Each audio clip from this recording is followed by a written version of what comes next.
opinions and views expressed in the following program are those of the speakers and the host, and do not necessarily reflect those of Yoakley Scott Corporation and your sports network.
And hello, everybody, and welcome Inside Running Point on YSNLive.com, brought to you by our good friends over at Greenwood Chevrolet in Austintown. Anthony Hartwig with you, and Greenwood goes the extra mile for you. We try to do the same here on this show every single day. I do apologize for the late start today. I mean, we are sitting at, 105? 106, somewhere like that. I do apologize. It's been a crazy morning, and full disclosure, kind of got lost in the sauce a little bit about 12:45 doing something that took a little bit longer than I thought it would. And then I looked up and it was 1 o'clock. I was like, oh, shoot, and then I had to get ready and got on as quick as I could because we do not miss Running Point if we can help it. And so we are here for you, and we have a big show for you today. We have the scoreboard to recap the night's action from last night, soccer, a little bit of volleyball. We do have a player profile to feature today. We're going to go into Cardinal Mooney girls soccer because they're getting ready for their tournament matchup tonight in the sectional final. So we're going to kind of give you a little bit of preview of that with a player profile that we were able to get this year from Abigail Markey. So that's going to be a player profile we featured today. And then, of course, we will preview the action tonight, which is the main course of volleyball. Most of the volleyball teams in the YSN family getting started tonight in their sectionals. So we will get you covered with that and tell you who's going to be where and who's playing who in those matchups. Remember, all the hosts are going to be hosting 2 games. So it's a little bit different than basketball where the high seed always hosts. It'll be the high seed in the sectional of the bracket hosting. So like, for example, LeBray is hosting Canton Central Catholic. They'll play them, but they're also going to be hosting South Range and Champion, who will be playing in LeBray. So it's a little bit different than maybe you're used to for basketball per se. Where basketball, it's high seed hosts, and you get all you have to do is look at the seeds and say, oh, it's at the high seeds gym. This is a little bit different. 2 games, one place. And then I believe the district semifinals will be also held at the district host, which are different throughout the regionals. We'll have you all set up there. We'll tell you where to go as districts get upon us. That'll be after Saturday. Tonight and Saturday are sectionals. So after Saturday, when we come back on Monday, we'll know where everybody's at, and we'll give you a good update on who is where for the volleyball tournaments.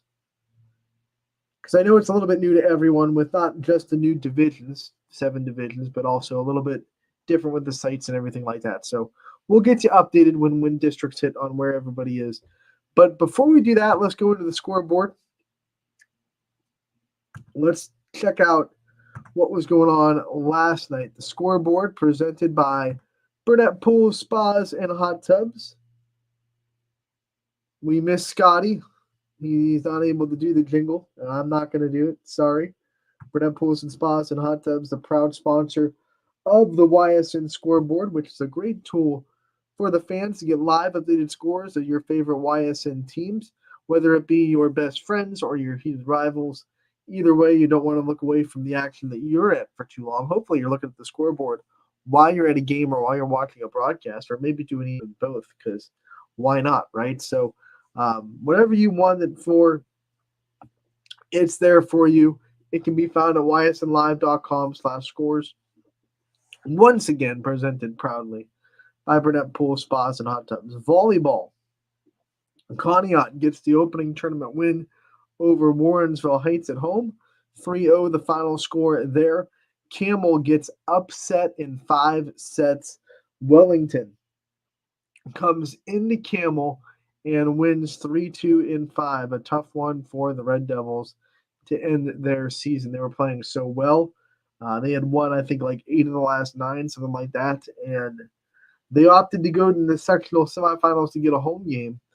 And Wellington came in and got the win over the Red Devils. And then Waterloo, they get the win to extend their season 3-1 over East Palestine, which means bittersweetly we have to say goodbye to East Palestine volleyball for the year, but they had a great season and a couple of really great players and profiles that we were able to get from the Bulldogs volleyball team this year. So we bid adieu to East Palestine, and we congratulate Waterloo for moving on. Same thing with Camel. Love Tyler Allen. Love what he's doing with that program. They're going to have great days ahead. They will continue to grow, but we will see them next year. Boys soccer looked like this. Howland, no problem with Minview, 4-0. They get the win. Columbiana, they fall to Bristol 2-0. A little bit of an upset there as Bristol comes into Columbiana and gets the win. Heartland falls to Rootstown 8-0 there. Jackson Milton having a historic year in the regular season, and they continue their historic year. This was their program's first tournament win, and they get it in overtime over Southeast. 2-1, the final score. What a way to get your first win. And 1-0, excuse me, the final score in OT for Jackson Milton. Congratulations to the Blue Jays on that accomplishment. Tough one for Middle Ridge. They fall 5-4 to LeBray, an upset for the Vikings to go on the road and get the win over the Rams. Mooney all over Triway, no problems for the Cardinals. They win 9-1. We have Liberty falling to Andrews Osborne 9-1. Orange falls to Chagrin Falls 4-2. The final score there. We have Poland all over Garfield 10-0. The final score. This was going to be this was a half of the game. Remember the OHSA rules in soccer for tournament time have a mercy rule. Anytime halftime earlier that the goal differential gets to 8 or above, the game ends. And Poland was up 10-0 at halftime. So this was a game that was over by the half. Canfield gets the win over Ellett 8-0. Drew Schneider with a big game for the Cardinals. You can read about that one because we had stats reported from Canfield on ysnlive.com, as well as the Jackson Milton game that has a recap. We were looking for stats for the other games currently.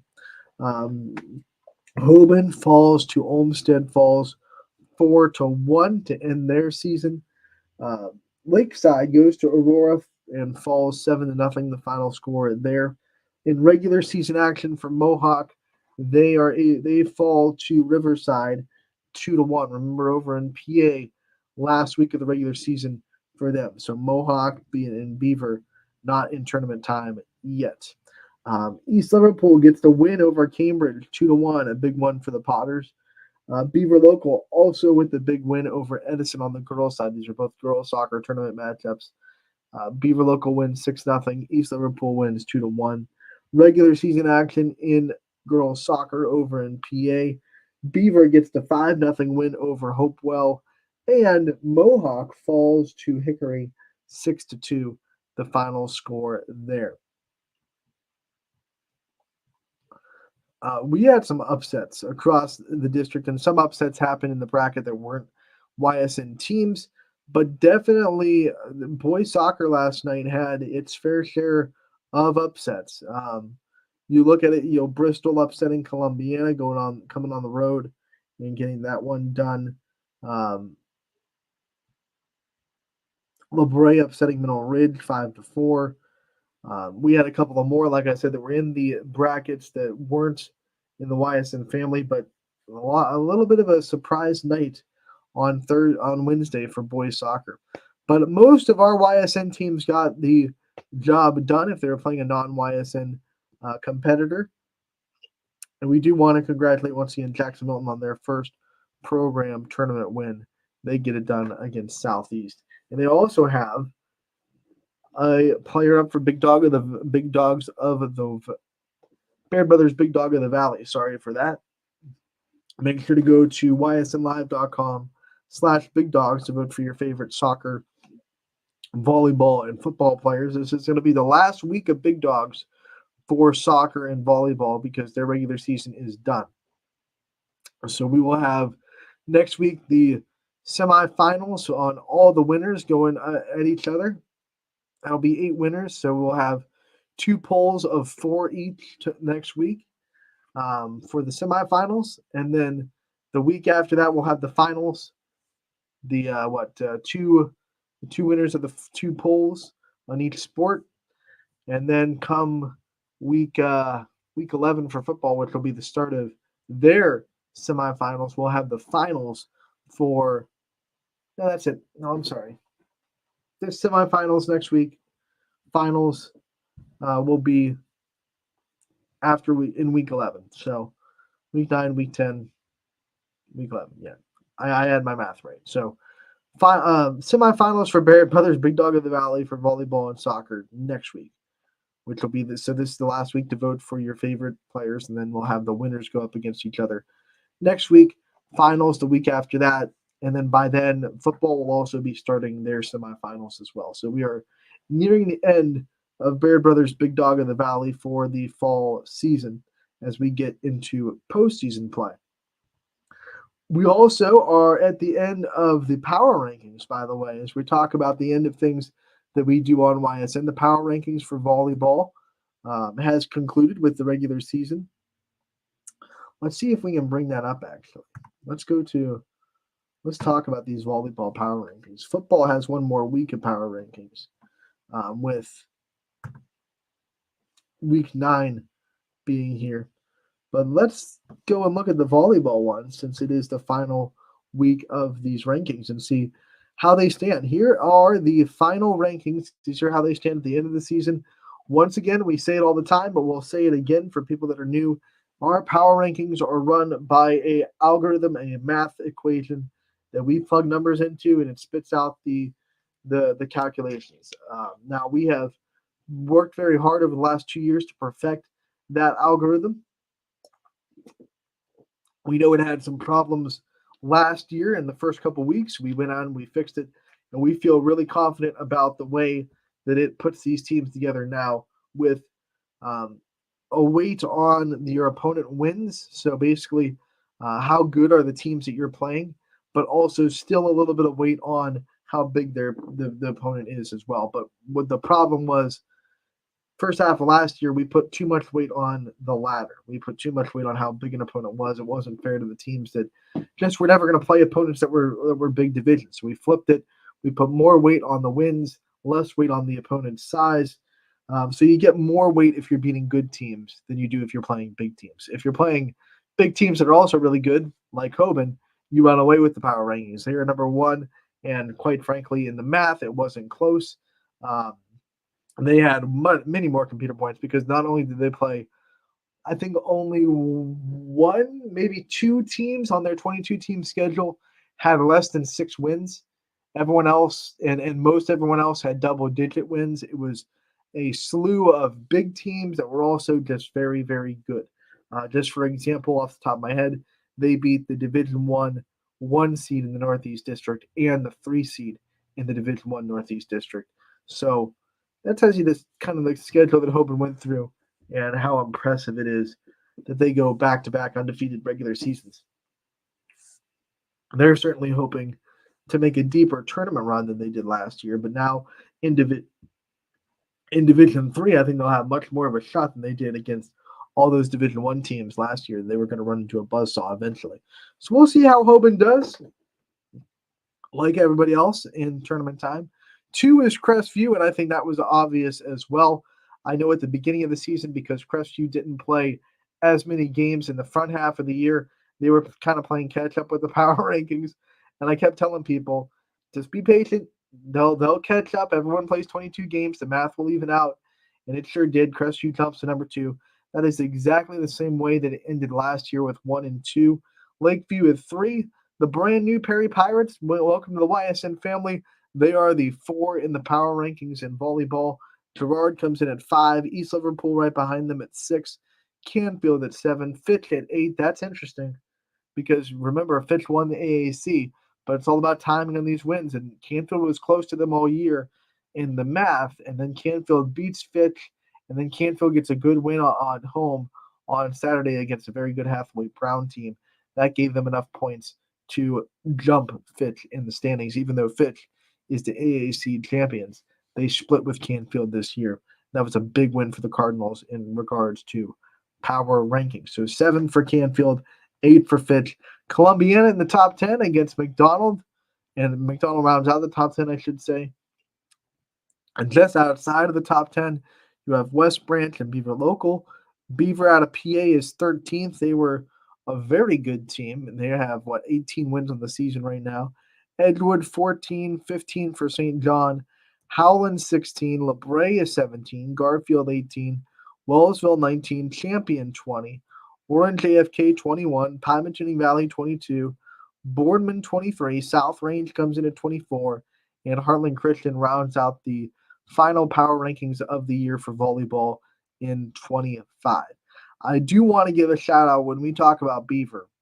I have to give a shout out to Mike Swinehart because the work he did to get us Beaver's opponents, their record, and what division they would be if they were in Ohio was magician-like. I mean, we always joke that Mike Swinehart is a magician, but this was like I had no idea. Like I was at my wit's end trying to decide because Beaver was racking up wins, and I like they have to be in the power rankings, but I don't know how to grade these teams, and I can't. The win-loss records for PA teams, for the most part, aren't on Max Prep, so I didn't know what their records were. I had no idea how to find them, and somehow Mike Swinehart found it all out. He found records for most of their wins, and he also found out the class size and how that would translate into what division they would be in the state of Ohio.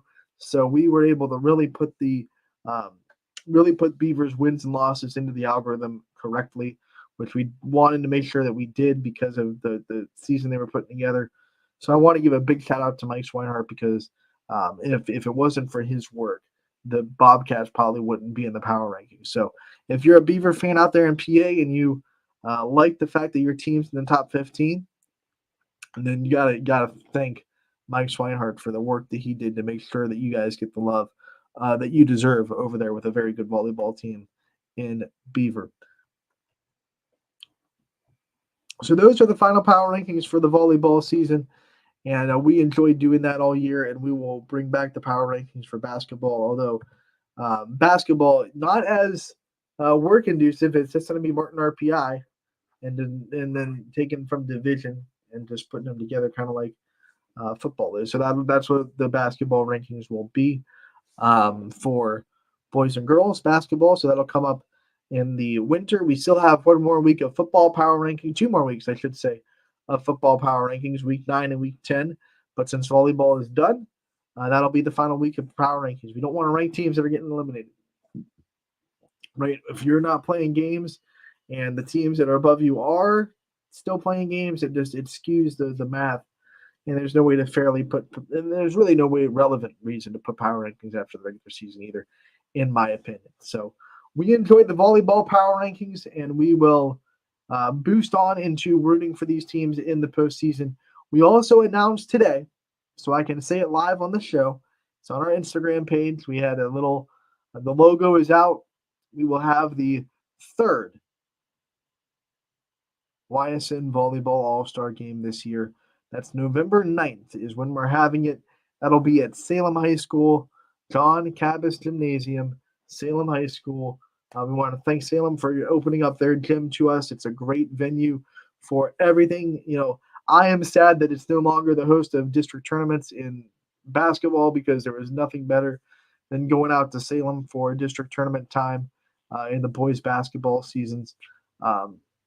it's a great venue. It's just a great venue. I'm very excited to see volleyball all-star game put that gym and that venue on the map. We'll have more information coming very soon about players that will be playing in it, rosters, all that fun stuff that we do with our all-star game. But we wanted to get it out there right now that we are having an all-star game. It is happening November 9th, Salem High School. Let's go.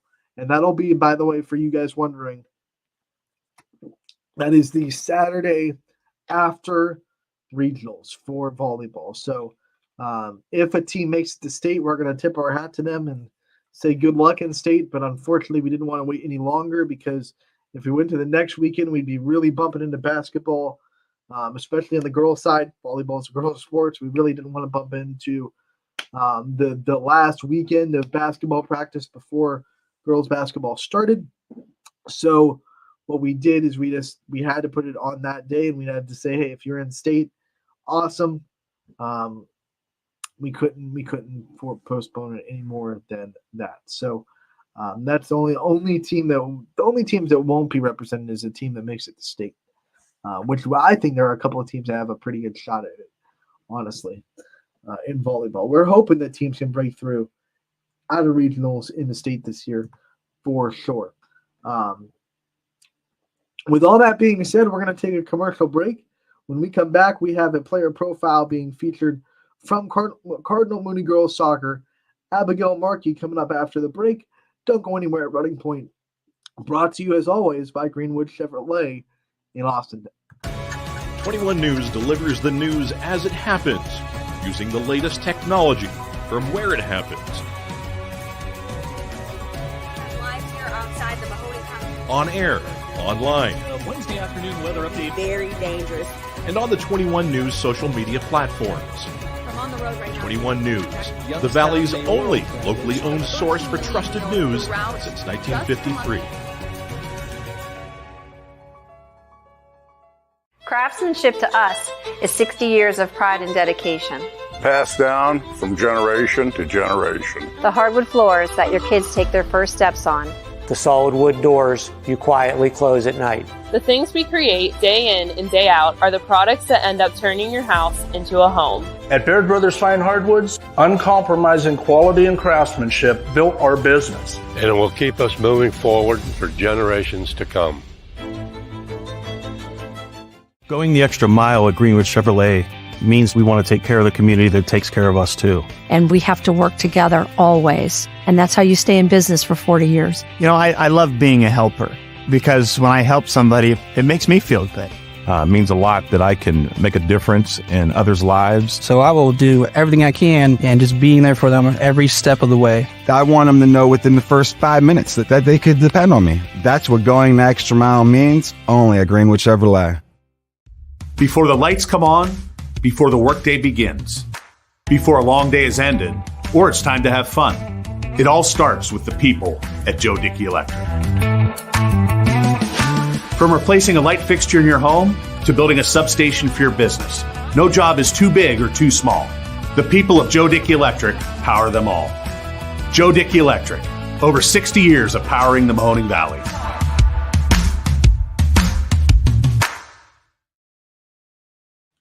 Welcome back to Running Point on ysnlive.com, brought to you by our good friends that you just heard from in that commercial break, Greenwood Chevrolet in Austintown. They go the extra mile for you. If you are in the market for a new or used vehicle, make sure to check out Greenwood Chevrolet. They also have a great service department. If your vehicle is in need of service, you can also take it to the Greenwood Chevrolet dealership in your area to make sure that they can take care of you. They go the extra mile. They go the extra mile, man. They'll take care of you. You know it. Shout out to Kevin Lawson out there. He went to school with me at YSU in the TCOM department. I had a lot of classes with Kevin Lawson. He's a great guy. So I definitely give him my stamp of approval along with Greenwood Chevrolet. He's in a lot of those commercials. Follow him on social media. He has a lot of funny stuff that he's able to put as content on Greenwood Chevrolet, about Greenwood Chevrolet, I should say. How does he title it? The action themed Greenwood Chevrolet TikToks, where they have to get someone to sign the 60 seconds or whatever. That's always fun. Always fun. So make sure to check out all of that fun stuff. Greenwood Chevrolet, remember, they go the extra mile for you. We try to do the same here on this show. We try to follow our sponsorships lead and go the extra mile for you by profiling the player profiles that we are able to get throughout the season. And I thought there was no better timing than to do Cardinal Mooney Girls Soccer today, since they're playing tonight in the sectional finals. So let's get right to it. Let's get to Abigail Markey from the Cardinal Mooney Girls Soccer team and talk with her ahead of girls soccer tournament time in Cardinal Mooney tonight. Anthony Hartwig here with another Cardinal Mooney girls soccer player profile. We are joined by junior Abigail Markey. Abigail, thank you so much for coming on and joining us today. Thank you for having me. You got it. So let's talk about it. You're now officially an upperclassman. No more little kid underclassman. You're now one of the old kids on the team. What's it feel like to kind of have some experience under your belt and to be one of the people that people turn to be a leader? I don't know. It's a lot on my shoulders, but I don't know. I have so much confidence in making me. How do I word this? Oh. I don't know. I feel good though. I feel so much better this year. Feeling confident, knowing that people are going towards me to answer questions instead of me going towards them. It's making me become a better player, knowing that I'm like a leader to a lot of the younger students. What are some of the kind of experiences that you went through, maybe your first 2 years, that you can use to help the kids now that are younger on the team? A lot of experiences of like, oh, what I should do, how do I connect with my teammates? And now knowing my teammates more and getting to know these younger classmen, it's helping me become a better bond with my team, which therefore is creating better movements throughout the game. You have so many good leaders on this team as well. So many players that know how to lead a group of people. What's that like for you to be a part of a team with such good leadership? It's really great knowing that I don't have to be the only leader as well, knowing that there's many leaders on our team working together, causing us to have great success in our season. And it also helps that I'm class president for our school, and that leadership is helping on the soccer field too. So, man, I feel honored. We're talking to El Presidente. When we talk about your soccer journey, though, when did it start? When did you start to pick up the sport? When did you start to fall in love with it? Well, I've played soccer since I was like 3. I played it forever. I've always loved it. And then I started playing club in 4th grade with Mo at TCSC. But I think I loved it ever since I was little, though. Was there a moment when you feel like you started to take it a little bit more seriously? It wasn't just something that you like to do, but now it's something that you really worked at and really tried to make yourself as competitive as possible at? Yes, it was definitely my 7th grade year. The soccer itself, just like the sport connected to me, and I really became serious with it. And I saw so much improvement in myself too. When I realized how good I can become and what I can do with this sport, it was definitely my 7th grade year though when I realized it. What's your favorite thing about it? What's the thing that keeps you coming back to soccer? I just think it's the sportsmanship, and it's just the community, knowing that I can go and I have friends there but that are going to cheer me on, but also encourage me to do my best, but also just to tell me when I didn't do my best. But that's definitely what keeps me going. Just the athleticism, the running, the thinking into it. I really like it. The one thing I really like about soccer, and I really like talking to soccer players about, is that through the whole match, other than halftime, you really don't have time with your coach to talk about what he's seeing, what they're seeing. I mean, how the game's developing. There's no timeouts like other sports. So you guys have to self-correct out there on the field during a match. What's that like for you? I tend to be very hard on myself, so if I make one wrong pass, I can get really upset. But knowing that the coaches have so much trust in me helps me to really do my best, and knowing that if I make one mistake, that it's okay, but also knowing that I can be so much better helps me to force myself to want to work hard and do better. Let's talk about this coaching staff and what they bring to the table and what you've learned so much from being under them. I've learned so much. So our head coach Agni, it was her first year at Mooney my freshman year, as well as her assistant Britta. And they've helped me so much the last 2 years. And then with our new assistant coach Kat, they've been so tremendously helpful, helping me to improve myself, telling me what I've done wrong. And they're very blunt people, and they'll tell me straight to my face that, yeah, I made a bad pass, or yeah, you could have done so much better, which really helps me to force myself to do good. But they've been so helpful. What part of your game do you think they've developed the most, or they've kind of helped grow the most in? I think they've helped me to relax and be confident in my abilities, because going in my freshman year, I was a very stressed person, not wanting to shoot or just wanting to get the ball off my feet so someone else can deal with it. And then having them put confidence into me has helped me to become a better person, getting goals, causing opportunities up forward. They've just put so much confidence into me. When you think about that confidence that you're talking about, how much does that help you? I mean, soccer is a sport where you got to be confident in yourself. So how much do you think your confidence has grown, especially this year as a junior? It's grown tremendously. I think of myself 8th grade freshman year, very quiet, gets scared to talk in front of people in classes.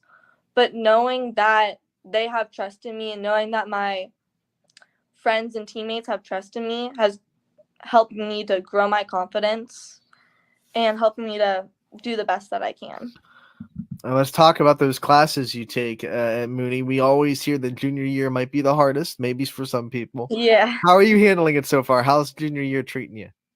It hasn't been too bad. As of right now, I'm taking all honors and a few APs, so my schedule is very hard, but it hasn't been going too bad. Pretty much all A's so far, so trying to keep that up. She's not letting herself off the hook just because it's soccer season, everybody. How do you handle it all? I mean, you have to juggle soccer, you have to juggle school life, you have to still have a social life outside of that. How do you kind of manage all the things that you have to have going on in that head? I try to always find time for myself, because right now I'm currently playing tennis as well. Our season just ended, but it's hard to juggle 2 sports in school, but making sure that I always have a few hours to myself at night, getting homework done, or an hour to myself, even just to play on my phone, helps me to help me to calm down and just help me to relax and get everything together. And also gives me time with God just to pray to him and get myself focused. Soccer, tennis, school, AP classes. Wow. Class president. You're putting a lot on your plate. I mean, how much, have you always been a person that like to, keep themselves occupied, or are you kind of growing into that kind of person, you think? I've always been that type of person. I don't like to do nothing. I always need to keep myself occupied. Like in the winter, I do swim for conditioning, as well as I do track in the spring, also mainly for conditioning. But if I don't do something, I feel lazy. So I feel like I always need to be running around doing something. But I've been like that forever.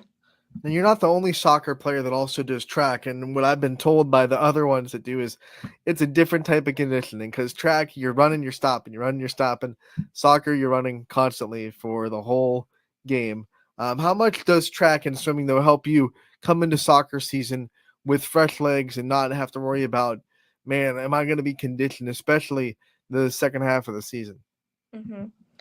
Swim, first off, it changes me because I come off of high school season so sore. And then with doing swim and club soccer, it strengthens my legs and it helps me feel so much better than all my knee problems or any pain that I was feeling during high school season. And then with track, so I'm a distance runner for track, and it just helped my legs. I find myself at the end of my club season, when I'm getting into tournaments and when track's kind of ending, I find that I'm so much faster and I'm so less out of breath on the field that it just helps me so much. And also keeps you busy, right? That's the big thing. You like to have your time occupied.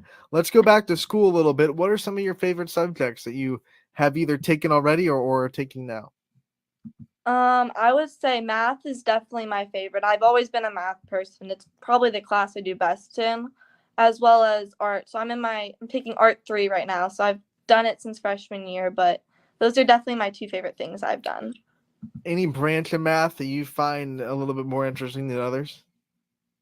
I would probably say probably algebra was probably my favorite.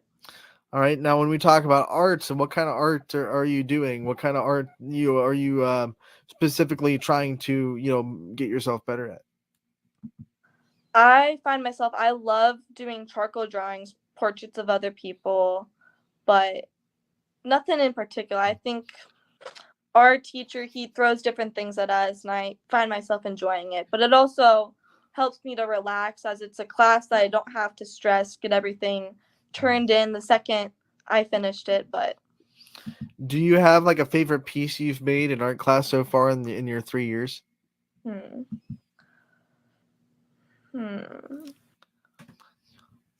I think my favorite piece was freshman year. We did a portrait of our favorite artist at that time, and I did Olivia Rodrigo. And it was like my first like art piece that I realized, oh, I can actually be good at art. And it just made me really confident in this class. All right, so we're talking about all the stuff you're doing, which means I'm sure you don't get a lot of free time, but when you do, what are some things that you like to do? What are some of your hobbies, some of the things that you do in your downtime? Some hobbies. I always like to go out with my friends. We always hang out with each other. What else do I do? Oh, I also love doing puzzles with my dad. We'll get like a 1,000-piece puzzle and we'll just work on it a couple hours every other weekend or so. And then honestly just sitting on my phone, but those are probably my favorite hobbies. When you go out and hang out with friends, like what's the go-to hangout spot? Do you guys like go out to eat? Do you go shopping? Do you go to someone's house? What's the go-to hangout spot for your circle of friends? Usually we'll go out to someone's house. If not, we usually go out to get sushi or food.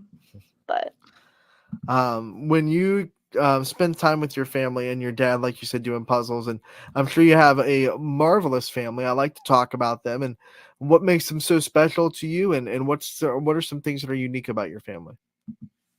I mean, they're very special to me.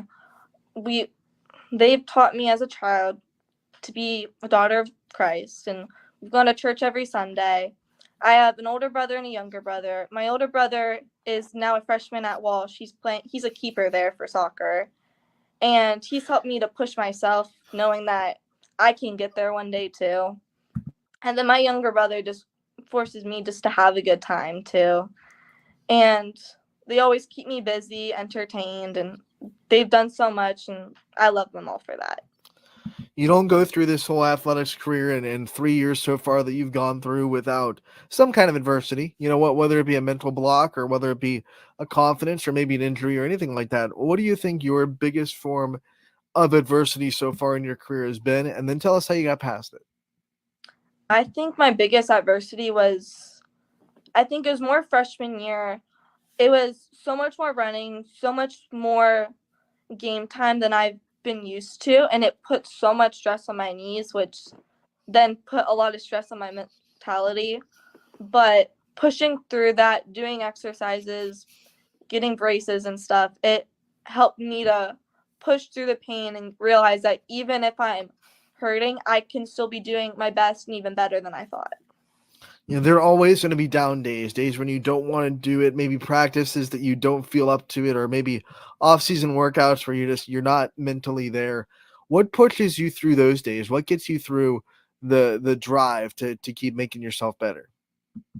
I mean, just knowing that it's only an hour or two and it's gonna be done soon, and knowing that in the end it's gonna be so worth it, and I'm gonna be really appreciative that I've done it, and my body's gonna thank me for it, is probably what pushes me the most.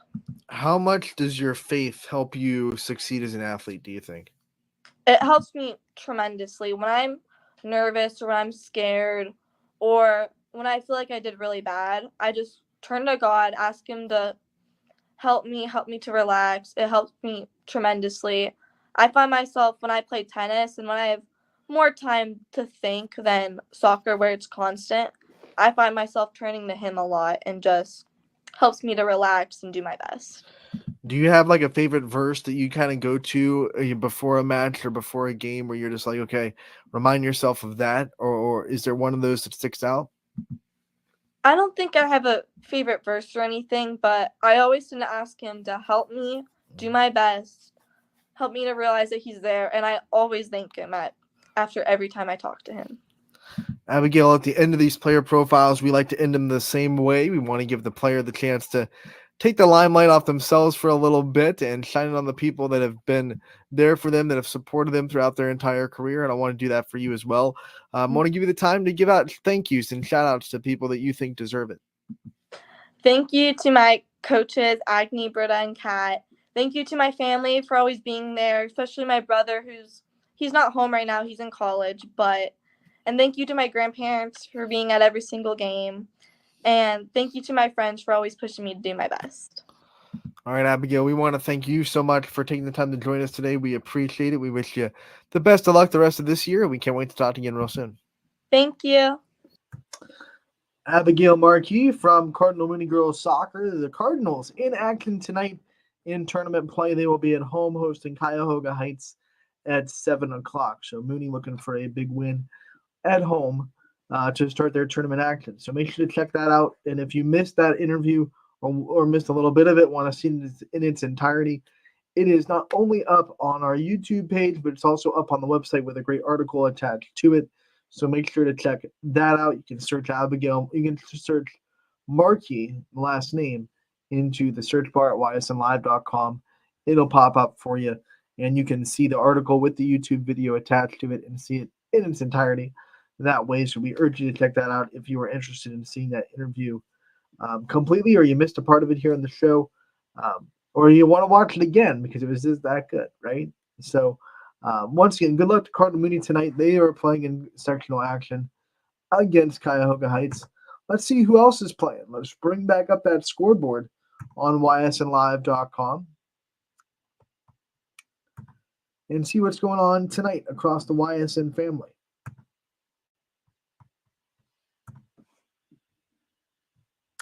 Volleyball, like I said, a lot of volleyball tonight. Bulk of the YSN teams getting tournament time started. We'll go with Howland. They are going to be playing Hawken tonight. Ursuline and Boardman playing each other. That'll be in Canfield. East goes to Avon Lake. Girard and Akron Manchester playing each other in Columbiana. Crestview hosting Southeast. That's going to be a third matchup between those two teams. Inside the MVAC, Garfield, they have Brookside. Canton Central Catholic has LeBray tonight. That'll be in LeBray. Western Reserve, they're going to be playing Lake Ridge Academy. East against St. John. Latonia going to Open Door Christian. Wellsville and Lordstown playing each other. Lakeside has Maple Heights. We have Canfield and Roosevelt. That one will be in Canfield. That'll be the second game of the night as Boardman and Nurston play each other first.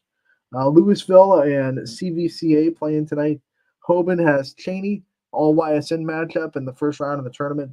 Palmatuning Valley has Norwayne. We have South Range and Champion.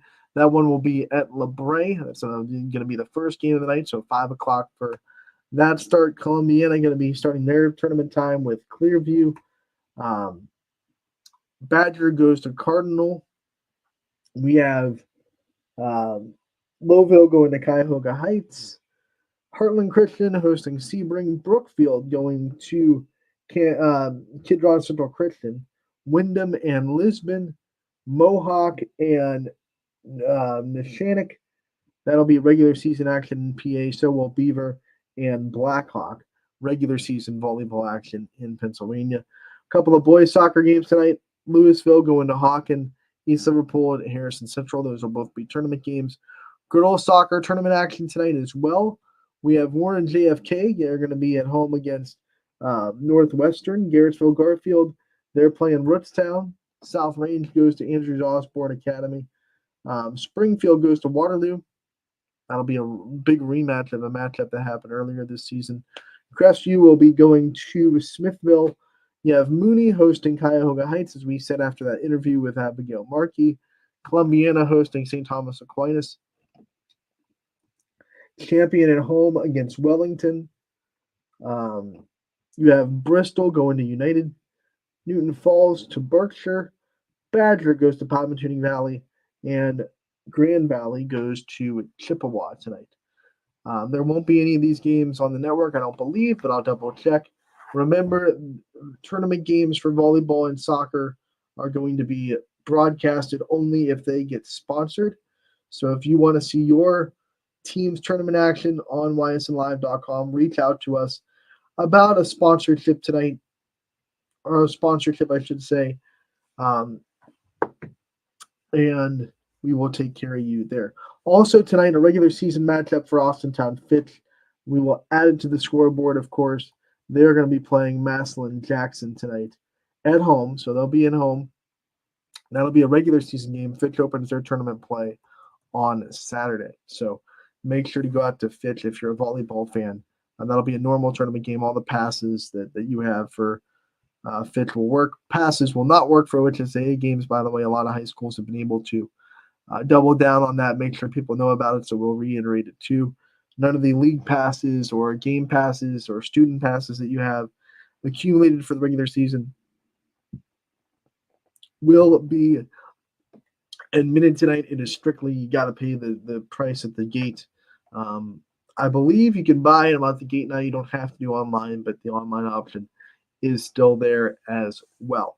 For all that and more, we'll be back here tomorrow, Friday action of Running Point. We do have a show tomorrow. We do have a player profile to feature. I'm going to keep it secret, but it's pretty good dude.